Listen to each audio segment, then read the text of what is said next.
Bienvenue dans la seconde partie de Business Africa. Avec des régions à fort potentiel comme Nouna à l'ouest et Sakane au nord, le Burkina Faso est en passe de devenir un producteur de pétrole et d'uranium. Et bien que les recherches se poursuivent sur le terrain, le pays attire de plus en plus d'investisseurs malgré la menace terroriste qui plane actuellement. Rappelons que le pays dispose déjà de nombreuses ressources qui pourraient couvrir le vanadium, le titane, le fer ou de la kimberlite. Les détails dans cet élément de Cédric Siosolo et Nyacha Moutizwa. L'insécurité qui règne au Burkina Faso entrave la mise en valeur des ressources minières. Depuis 4 ans, le pays fait face à des attaques de plus en plus meurtrières et à des enlèvements.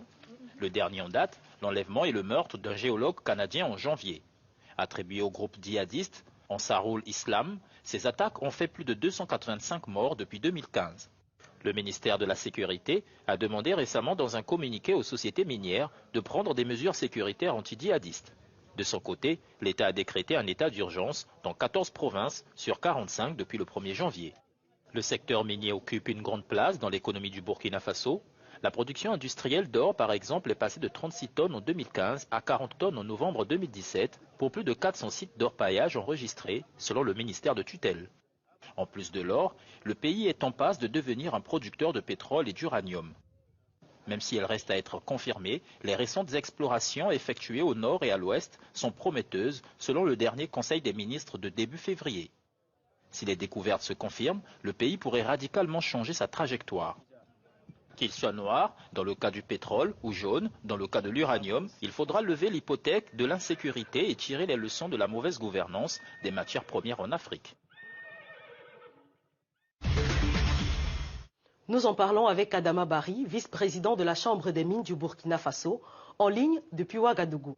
Bonjour Monsieur Barry et bienvenue dans Business Africa. Bonjour Armel, merci de me recevoir sur votre plateau.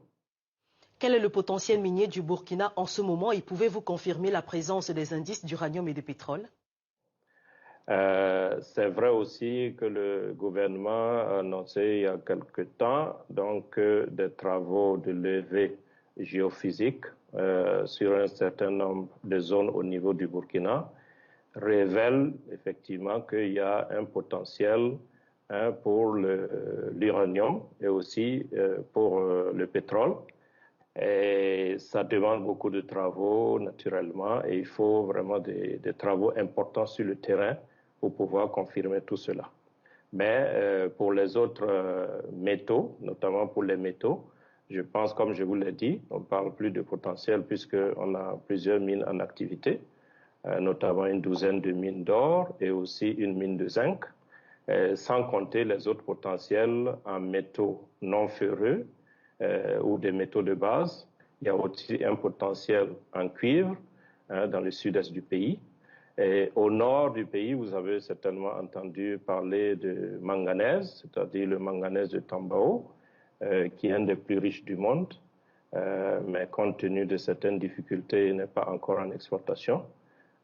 Et je ne parle pas des autres métaux, parce que vous savez, on est dans un ensemble en Afrique de l'Ouest, dans ce qu'on appelle le canton ouest africain, qui est très prolifique en matière de métaux.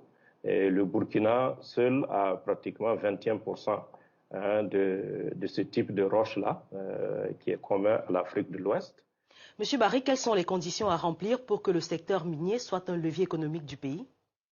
La mine elle-même, en matière d'emploi, actuellement, c'est plus de 10 000 personnes qui sont employées de façon directe dans le secteur minier. Je ne parle même pas des emplois indirects. Et de par sa contribution au niveau du trésor public, en 2017, on parle de 226 milliards de contribution au trésor public. L'autre aspect important, ce sont les effets induits que la mine peut apporter dans le pays. Parce que, vous savez, c'est une industrie à haute intensité capitalistique. Pour 100 millions de francs CFA investis, vous créez à peine un emploi.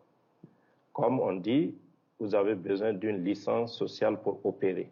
L'autre aspect, c'est, comme on appelle, le contenu local. L'autre aspect, c'est les revenus miniers. Nos États ont des besoins très important, ce qui fait que souvent, ces revenus-là rentrent dans le fonctionnement. À mon avis, on devrait faire une part belle aux investissements. Mais est-ce que l'insécurité n'est pas un réel défi pour l'exploitation des mines du Burkina? Si je vous disais que ce n'est pas un défi, vous ne me croiriez pas de toute façon. Mais ce que je peux vous dire, l'industrie minière, même, c'est une industrie à risque. Bon, c'est vrai que c'est des risques financiers, etc. Là, c'est malheureux parce que, bon, là, on parle de perte en vie humaine. Donc, on ne peut pas mettre ça, on ne peut pas comparer cela. Pour l'instant, ce que je peux vous dire, la situation est toujours, on peut toujours opérer, donc c'est toujours gérable. Mais ce qui est, je peux dire, un peu peut-être inquiétant, c'est que c'est l'avenir. L'avenir, c'est quoi? C'est la recherche. S'il y a des zones où vous ne pouvez pas faire de la recherche, naturellement, ça peut compromettre en partie l'avenir. Ça veut dire que nous avons actuellement des ressources qui peuvent nous permettre de tenir quelques années, mais il faut que ces ressources-là soient renouvelées. Donc, c'est toute cette zone au niveau de la ceinture nord et est, c'est difficile aujourd'hui de faire de l'exploration. Voilà, donc c'est un risque, mais pour l'instant, je pense que c'est un risque qui est gérable. Les sociétés arrivent toujours à opérer. Merci à vous, Adama Barry, pour ces explications. Je rappelle que vous êtes le vice-président de la Chambre des mines du Burkina Faso, en ligne depuis Ouagadougou. Je vous en prie, je vous remercie de me recevoir encore et bonne journée. Business Africa, c'est terminé pour aujourd'hui. Merci pour votre attention. Nous vous invitons à nous suivre sur nos pages @africanews et @africanewsfr pour le français. Très bonne suite des programmes sur Africa News.